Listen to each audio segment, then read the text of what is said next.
Assalamualaikum warahmatullahi wabarakatuh. Salam sejahtera untuk kita semua.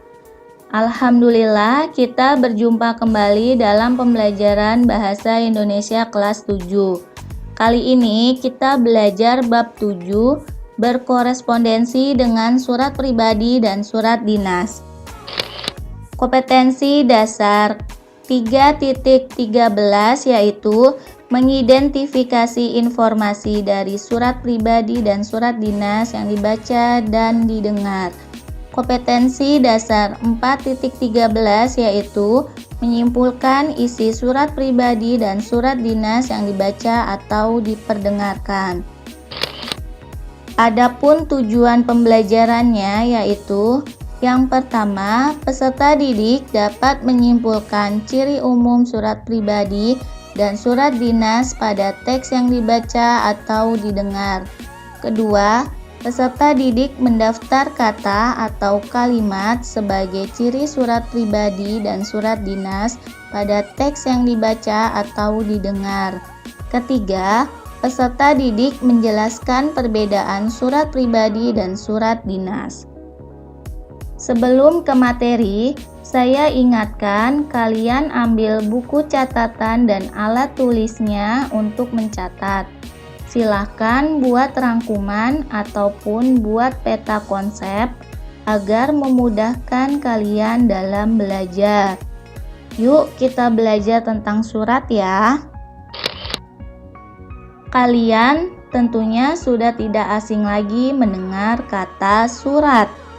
Pengertian dari surat apa sih? Surat? Ya surat. Tidak ya, pengertian dari surat adalah sarana atau alat komunikasi untuk menyampaikan informasi atau pernyataan secara tertulis kepada pihak yang lain. Surat tentunya memiliki format penulisan yang berbeda dan juga gaya bahasa yang berbeda dengan karangan lain. Berbicara mengenai surat, pasti kalian rasanya sudah asing ya dengan surat yang berbentuk kertas. Ya, karena di era kalian ini, mungkin kalian tidak pernah berkirim surat dengan teman kalian. Karena kalian bisa berkirim informasi dengan mudah dan cepat, bisa melalui aplikasi media sosial kalian, Instagram, WhatsApp, Facebook, dan sebagainya.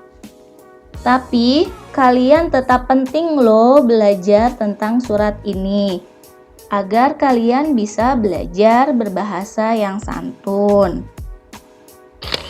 Pada umumnya, surat memiliki fungsi sebagai alat komunikasi antara dua pihak.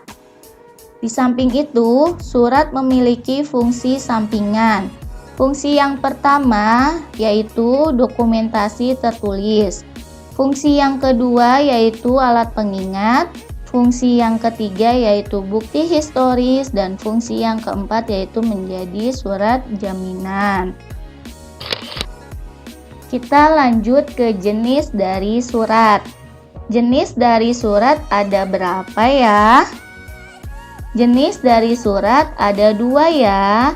Ada surat pribadi dan juga ada surat dinas. Kita akan membahas tentang surat pribadi terlebih dahulu. Nah, mengenai berbicara surat pribadi, apa sih surat pribadi itu?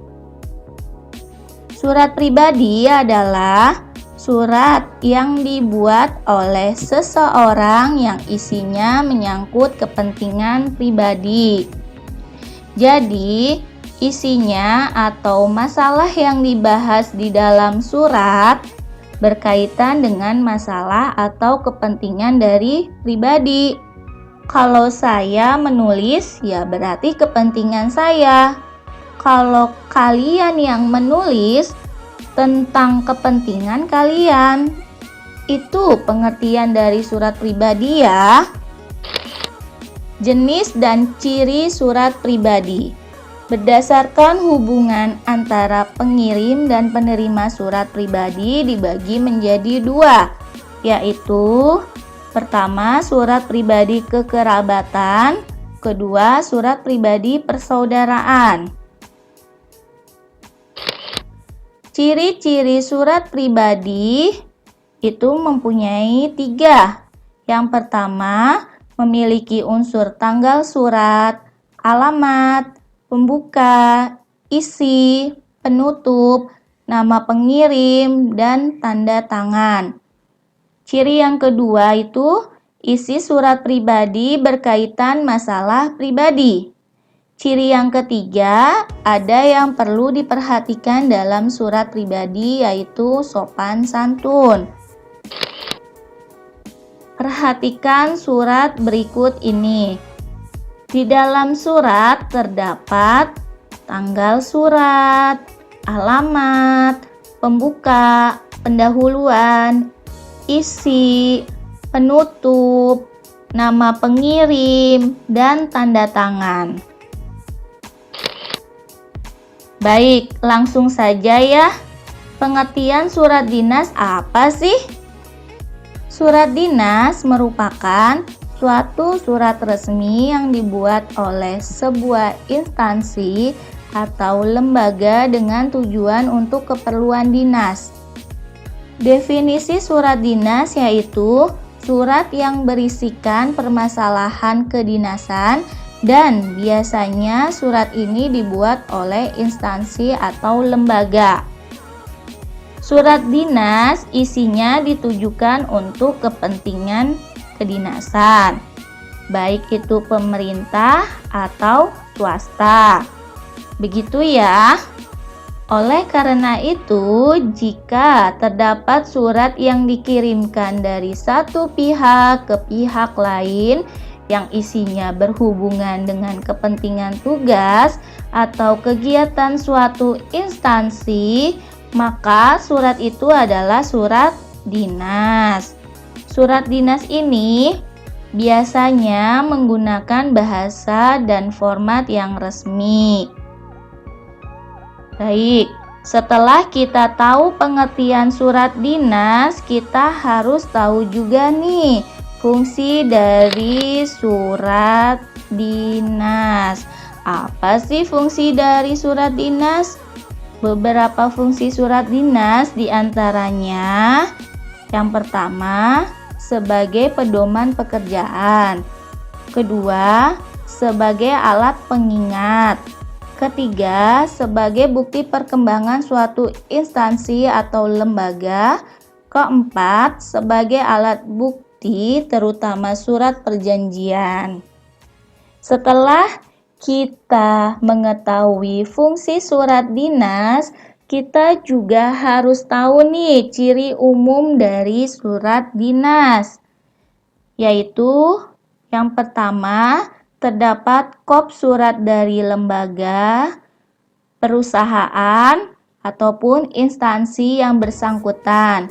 Kedua, terdapat salam pembuka dan salam penutup. Ketiga, terdapat nomor surat. Keempat, terdapat bagian lampiran dan perihal. Dan yang kelima, terdapat stempel dan tanda tangan instansi. Saya sudah mempunyai sebuah surat dinas dan lihat, ini merupakan contoh surat dinas ya.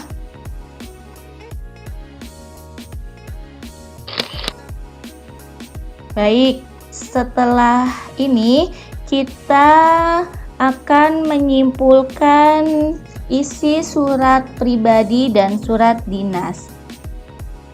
Menyimpulkan isi surat pribadi dapat dilakukan dengan cara membaca surat pribadi secara saksama. Begitu juga dengan menyimpulkan isi surat dinas dapat dilakukan dengan cara membaca surat dinas secara saksama. Begitu ya, Nak. Sekian materi kita, semoga bermanfaat. Akhir kata, apabila ada kurang lebihnya, saya mohon maaf yang sebesar-besarnya. Ingat, guru tidak lebih pandai, guru hanya lebih dulu tahu. Akhir kata, wassalamualaikum warahmatullahi wabarakatuh.